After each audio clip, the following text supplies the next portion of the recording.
Este, entendemos que nuestra idea es ir asentando el conocimiento. Obviamente, yo les invitaría que pues, al menos no dejaran de darle una leída a las notas, precisamente para que no se los vaya perdiendo en el tiempo. Y sobre todo, más que nada, porque siempre debe de haber dudas, nada más que luego a veces no queremos exteriorizar. Pero esperemos que vayan avanzando con paso firme. Ayer nos quedamos en la revisión de la clasificación de las enfermedades parodontales,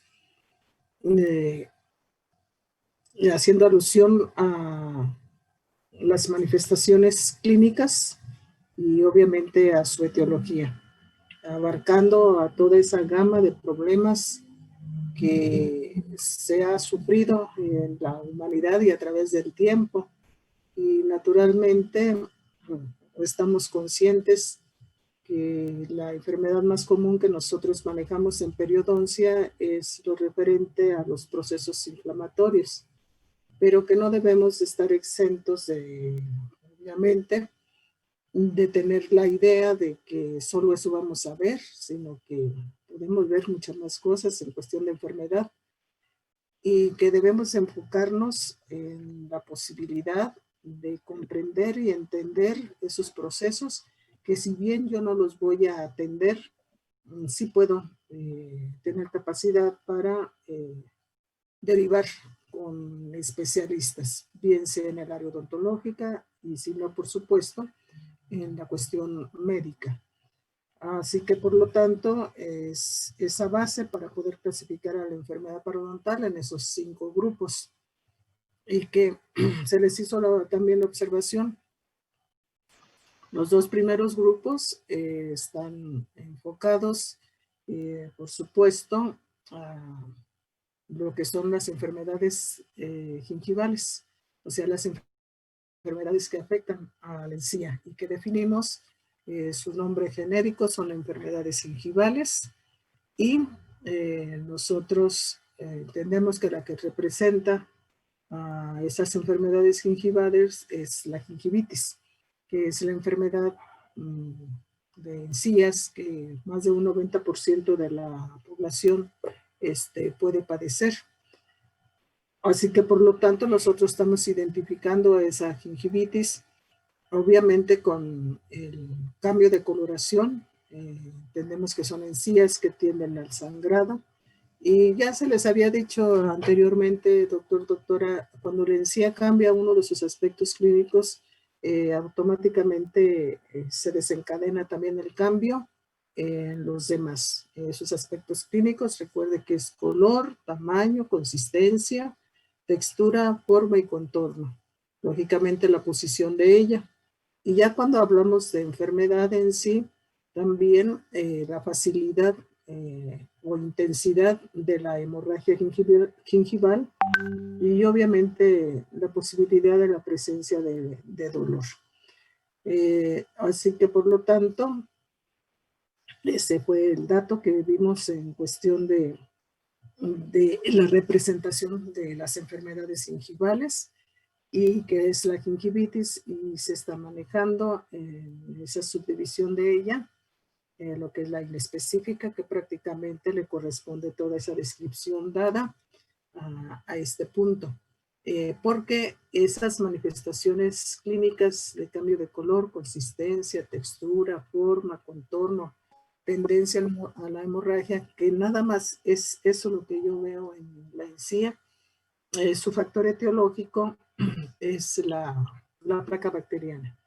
El otro dato que se le está dando a ustedes es para esta enfermedad, la gingivitis ulcerativa, que entendemos, por supuesto, que sí hay un proceso inflamatorio, pero también hemos estado observando que aparte de la manifestación clínica, inflamación, tenemos la presencia de úlceras y se está obviamente necrosando la papila. Y se hizo también la observación de que esas lesiones están cubiertas con una pseudomembrana de color gris que se utiliza obviamente para hacer diferencia diagnóstica cuando se trata de otros problemas de orden sistémico. Ellas de antemano, entonces, Disculpe, doctora, sí, dígame. ¿de qué va a depender que una gingivitis sea inespecífica o sea ulcerativa necrosante? ¿O la inespecífica, si no se trata, evoluciona a necrosante o cómo sería? No. Eh, Inespecífica se está dando ese término porque su factor etiológico es placa bacteriana. Eh, Puede estar incluso problemas de ese tipo en los niños. Ya sabemos que si no se asean los dientes, la boca, damos oportunidad a que la placa bacteriana se forme y por consecuencia tenemos esa formación de respuesta, o sea, la inflamación de la encía. Puede afectar cualquier pieza dentaria siempre y cuando tenga relación con la placa bacteriana. Y lo único que yo veo ahí es nada más la inflamación. Cuando nosotros hablamos de inflamación, doctora, cambio de color, cambio de consistencia, tendencia a la hemorragia, ahí usted las engloba a todos ellos, porque esta inflamación de la encía, que es común a cualquier tipo de inflamación que se nos presente en el organismo, recuerden esos 5 signos que se nos dio cuando vieron el proceso de inflamación en fisiología de Guidea. Ahí se dice que una inflamación tú la identificas porque se aumenta la temperatura, se cambia el color, tienes presencia de edema, hay dolor y hay incapacidad de la función. Entonces esos datos los tomamos cuando vamos nosotros al proceso inflamatorio de la encía.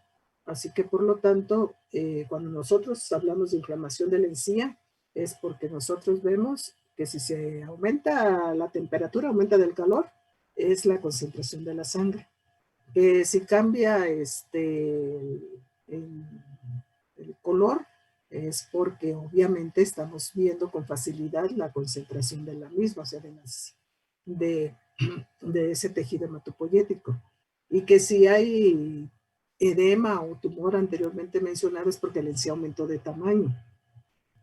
Y que hay dolor, las personas te van a decir, cuando muerto por este lado, me duele y me sangran las encías. Y lógicamente la incapacidad de la función está indicando, por eso, por este lado, no mastico, para que no me duela. O sea que automáticamente disminuye la actividad funcional. Eso es un estado solo, único. Si no se detiene, entonces avanza a otra enfermedad. ¿Qué enfermedad es? La parodotitis. Esa es la consecuencia de no tratar a la gingivitis de tipo inespecífico. No origina otro problema. Gingivitis ulcerativa necrosante te está dando este ejemplo porque lógicamente es una enfermedad, decíamos que a pesar de que se ve muy aparatosa y que dijera uno es rara, en realidad es frecuente. Frecuente, pero derivado a que tiene también otra particularidad. Aparece de repente y desaparece también espontáneamente. Y se dice que en cierta manera es un poco frecuente porque tiene relación con las cuestiones de rasgos de la personalidad, caracteres que son fáciles de dominar, personas que son dependientes de alguien, incapacidad que a veces tenemos nosotros para hacer frente a las situaciones cotidianas de la vida, y esto te sume a ti en un estrés, por decirlo así.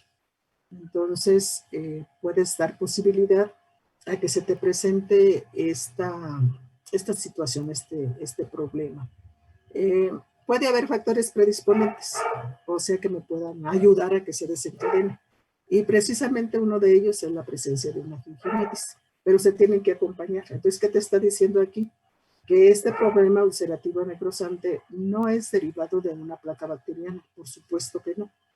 Es una consecuencia de algo que pasa en nuestro organismo y que obviamente en su momento cuando la veamos a ella vamos a ver la posibilidad de causas tanto, se les llaman predisponentes, tanto de forma local como de origen sistémico, y lógicamente también se habla de bacterias y se habla de las cuestiones psicosomáticas para para dar paso a ella, pero son diferentes, ¿eh? No desencadena una a la otra. Que gingivitis ulcerativa aproveche que tenga la persona un problema gingival es diferente, pero esta persona que obviamente presenta esa previa gingivitis es porque es una persona que está sometida a mucha tensión, a mucho estrés, y dentro de ello se dice no tiene un descanso adecuado. Normalmente las personas que tienen ese tipo de problemas, doctores, son los que se llevan su situación emocional, se lo llevan a la cama y jamás van a descansar. Diría uno, todo pasa, ni duermes, ni descansas, y mucho menos te alivias.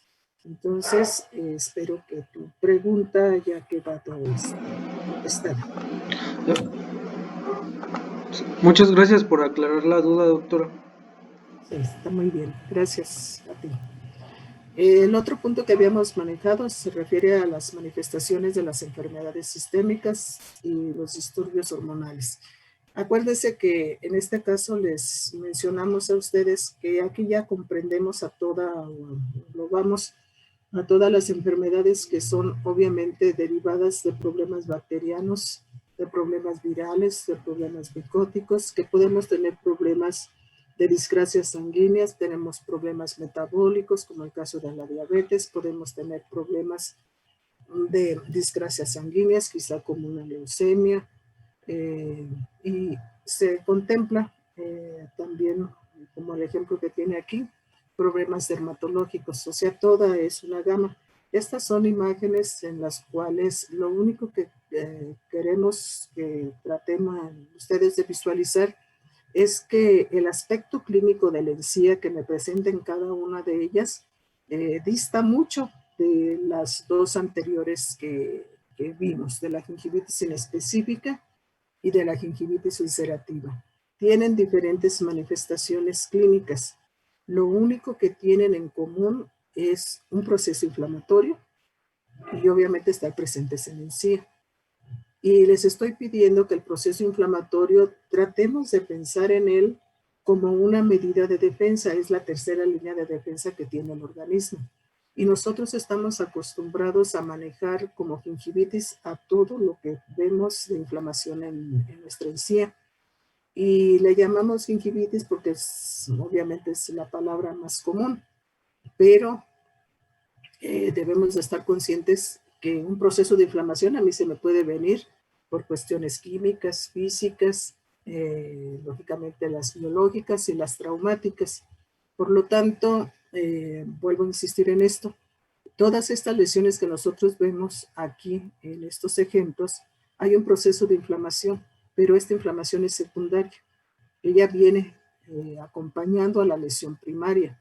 La lesión primaria puede ser obviamente presencia de vesículas, una especie de granuloma que se me presenta en la encía, o en este caso, bueno, lo voy a dejar aparte, o puede ser descamaciones de los epitelios. Todo eso, forzosamente, la lesión primaria es descamación del epitelio, obviamente épulis, por decirlo así, o bien en su defecto la presencia de vesículas, o la presencia de ampollas. Todas ellas son lesiones primarias y lo único que tiene acompañando es la inflamación, porque lógicamente está circunscribiendo la zona lastimada de aquella que es sana. En cuestión de la gingivitis del embarazo, doctora, son los cambios hormonales. Habíamos dicho, se va a hacer más adelante, seguiremos haciendo la observación. Los procesos hormonales no son patológicos. Simplemente y sencillamente la modificación de las hormonas en el cuerpo, sobre todo del paciente femenino, puede ocasionar en algunas que haya respuestas de tipo inflamatorio. Lógicamente, por ejemplo, aquí tenemos este ejemplo de gingivitis del embarazo. Obvio, es decir, que de todos estos problemas, lógicamente estará la historia clínica, porque para yo meterme a esta situación de ver boca, primero yo tengo que haber elaborado esa historia clínica general para saber de salud o enfermedad que pueda tener la persona, y que lógicamente a mí me sirve para que no me vaya a interferir con el plan de tratamiento que ya tengo ya más o menos visualizado en mi diagnóstico, y naturalmente que no interfiera en las respuestas a dicho tratamiento. Para eso está la historia clínica primero. Y decíamos entonces, miren, por ejemplo, también hay cambios, problemas de inflamación gingival en la mujer al cambio, al ciclo menstrual. Lógicamente, en las personas jóvenes, pues la atención es en boca, es más cuidadosa, o que nunca debe de descuidarse al paso de los años, por supuesto. Entonces, esas inflamaciones son transitorias, las cuales duran nada más el tiempo en el cual está el cambio hormonal. Y ya una vez que pasa el periodo, entonces la encía vuelve otra vez a su condición de normalidad. Por eso es que son transitorias. Por consecuencia, cuando tengamos que hacer, obviamente, la necesidad de esos interrogatorios, necesitan ustedes explicar el por qué se pregunta, obviamente, en la mujer de lo que es la cuestión de embarazo, con la cuestión de ciclos menstruales, y por supuesto el uso de anticonceptivos. Esos son, o sea, tienen que explicarle, porque si no las personas dicen, pues no le veo relación de lo que me está preguntando. Muy cuidadosos en ese detalle, doctora. Entonces, en síntesis, estos problemas que nosotros vemos, dependiendo de cuál sea la causa, no le puedes llamar tú a ninguno de estos estados, no le puedes llamar tu gingivitis. A ellos se les va a llamar manifestaciones gingivales de X problema sistémico o bien de un cambio hormonal. Pero no les llames gingivitis porque no es el nombre de ellos. Por eso te está diciendo manifestaciones de enfermedades sistémicas. Y en este caso en particular es la encía, entonces es una manifestación gingival derivado por cualquiera de los problemas anteriormente mencionados. Y lógicamente, algunos habrá necesidad de interconsulta, los otros lógicamente, como las cuestiones de los cambios hormonales, doctora, simple y sencillamente, ahora sí que magnificar la higiene bucal. La otra en la cual se está subdividiendo las enfermedades gingivales, tenemos el grupo número 3, que le corresponde a un agrandamiento gingival asociado al uso de drogas. Las drogas son medicamentos, y hay medicamentos que obviamente se utilizan, sabemos, en cuestión de leucemia, y en el caso particular estamos hablando de la dilantina, que es el que se está empleando para las personas que tienen epilepsia. Es este medicamento controla, obviamente, esas manifestaciones desagradables en la persona, que sabemos que son convulsiones, y que por supuesto también lo vemos en su momento.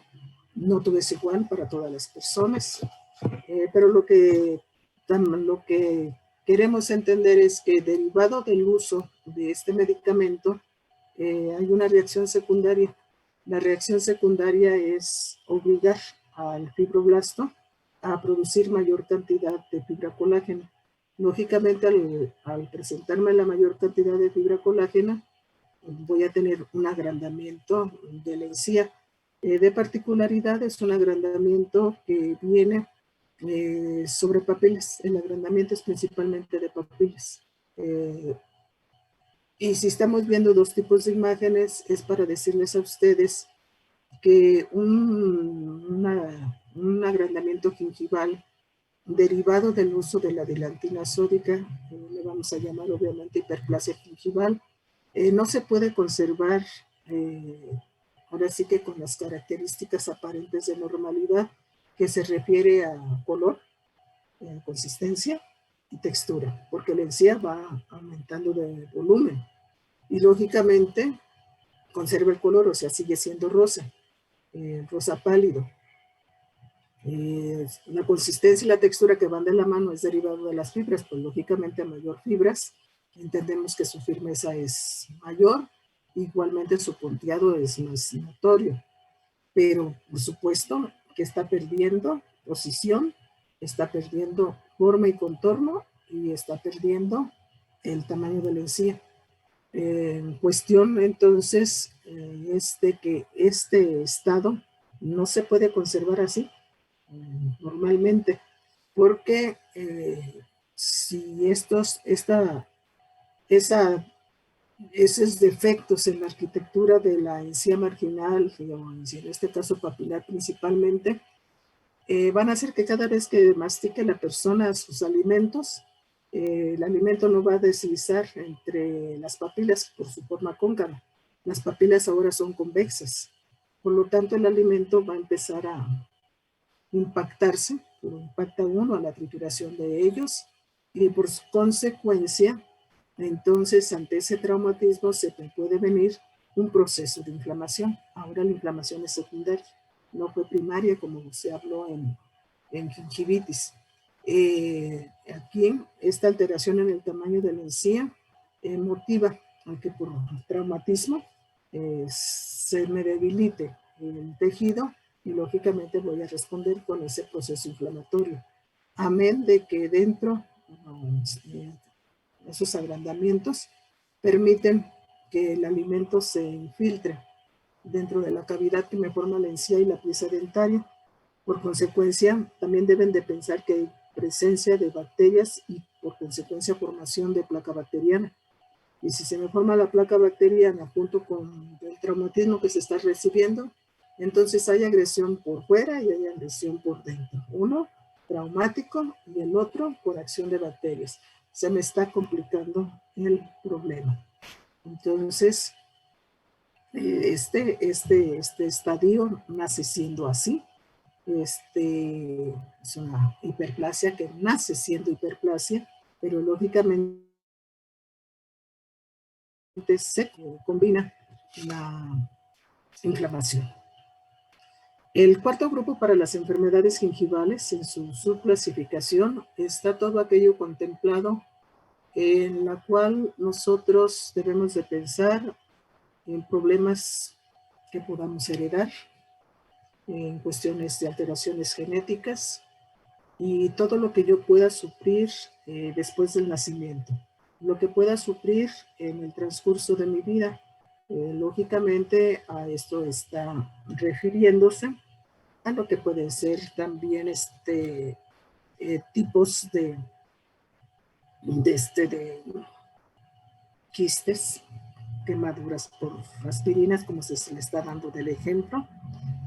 Por supuesto, puede haber también hiperplasias, no de origen de drogas, sino que, por supuesto, puedo tener hiperplasias porque hay unas hereditarias, una fibromatosis hereditaria. La otra puede ser neoformaciones, tanto benignas como malignas. Todo esto es crecimiento y desarrollo. Así que, por lo tanto, ¿sí? Entonces decíamos, por lo tanto, no es que nosotros podamos obviamente visualizar todo esto. Normalmente cuando se compromete el resto del sistema, pues primero decíamos, se acude con el médico general, con los especialistas en dicha materia, y lo único que hacemos nosotros es entrar en las interconsultas en un momento dado. Situaciones como en este caso, bueno, esto ya le corresponde a uno, por supuesto, esto es por no tener una idea exacta de lo que podamos nosotros mismos provocarnos. El hecho de sentir dolor en alguna de nuestras piezas dentarias, obviamente por esos eh, por esas cavidades profundas de piezas dentarias que ocasionan un dolor muy intenso. A algunas personas les llevan a tratar de aliviar ese dolor a través de la colocación de ahora sí, triturando el medicamento, que en este caso está indicando la aspirina, que está colocándolo en mucosas. Lógicamente me lleva a lo que sería la cuestión de la quemadura. Pero eso, bueno, se lo está provocando, como igual el hábito de fumar. Ya sabemos que también altera eh, las cuestiones histológicas. Más sin embargo, situaciones que obviamente eso es responsabilidad, obviamente, de uno. Lo demás, genético, hereditario, pues eso ya no podemos nosotros intervenir en ello. El segundo grupo, los estados mucogingivales. Los estados mucogingivales hacen relación a la inserción de los músculos y obviamente a la inserción de los frenillos, que parodoncia contempla línea media y lógicamente los vestibulares. Aquí está marcado el lingual, pero periodoncia para la corrección de él no interviene. Esto en cierta manera se maneja en cirugía maxilofacial.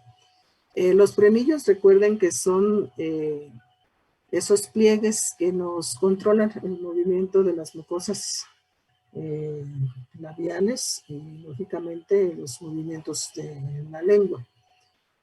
Cuando nosotros tenemos una inserción de frenillo muy cerca de la encía marginal, recuerden que la encía marginal no está insertada. Esa inserción normalmente se lleva a efecto en lo que es el surco marginal. El surco marginal es el límite clínico entre la encía marginal y la encía adherida. No me lo confundan con surco gingival, por favor. Entonces, si esa inserción, el frenillo queda en ese sitio, cada vez que nosotros estamos hablando, pues lógicamente hay un desplazamiento de las mucosas, por ejemplo, cuando con el labio, cuando estamos masticando, lógicamente se controla ese movimiento con la tracción que ejercen los frenillos.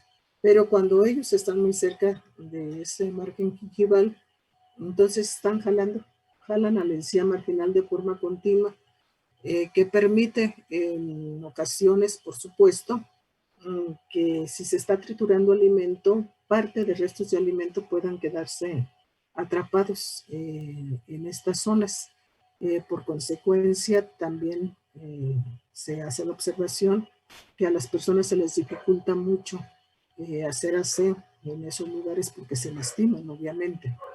La cuestión es que me va a provocar, en ese sentido, me provoca un cambio en la posición de la encía, que es el otro dato en el cual obviamente contemplo los estados mucogingival. El cambio de posición de la encía, que en estas condiciones le vamos a llamar recesión. Sabemos que si tengo un proceso inflamatorio, ya vimos que la encía papilar aumenta de tamaño, ya vimos que obviamente la hiperplasia hace que la encía aumente de tamaño.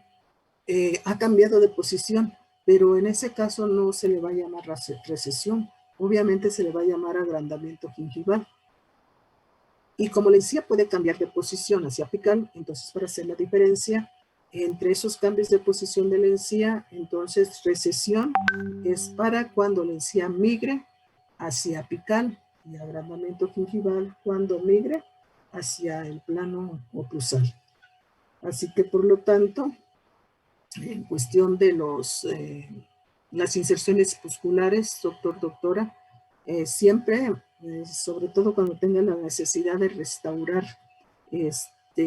espacios edéntulos, considera, por favor, siempre el ancho de tu encía adherida.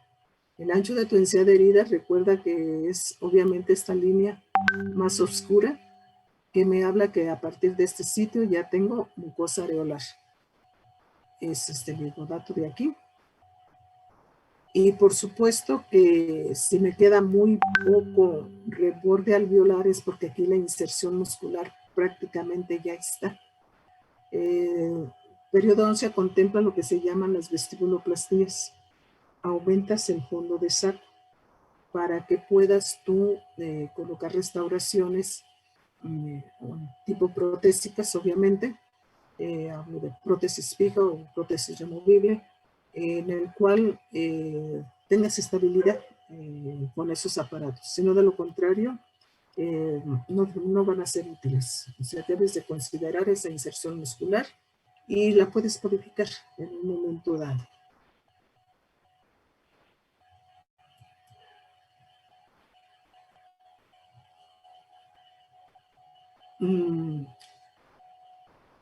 Tercer grupo.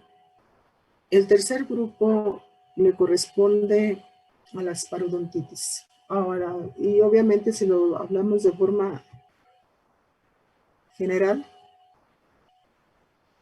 estamos hablando de las enfermedades que afectan al resto del parodonto. Quedamos que a todas ellas les estás llamando enfermedades parodontales.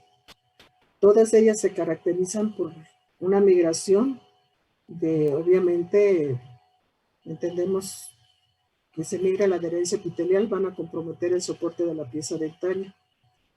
Entendemos también de que va a estar representada las enfermedades parodontales, están representadas por la parodontitis, que es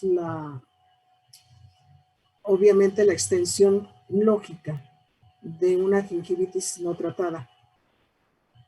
Así que por lo tanto podemos entender que todas las parodontitis van a estar, por supuesto, marcadas, por decirlo así, con una migración de la adherencia epitelial, con una pérdida del hueso alveolar. Y sabemos, por supuesto, también la desorganización que se tiene por parte del ligamento parodontal. Vamos a manejar dentro de ello la más común. Estamos hablando de la parodontitis adulta. Y se va a manejar la parodontitis juvenil. Es la forma en cómo vamos a subdividir a las parodontitis y lógicamente lo que más tratamos dentro del campo de la periodoncia. Si hablamos de parodontitis adulta es porque estamos hablando de una enfermedad que se presenta en personas mayores de 40 años. Y ya hemos entendido que si no detenemos a la gingivitis, entonces esa inflamación penetra a estructuras profundas de soporte, me afecta ligamentos, cemento, hueso alveolar y por consecuencia tengo esta nueva enfermedad. Usted ve que sigue presente el proceso inflamatorio, pero en este caso mi lesión más particular, la lesión principal, es la bolsa parodontal, es esta manifestación clínica. Ya para mí el proceso inflamatorio deja de tener cierto grado de importancia.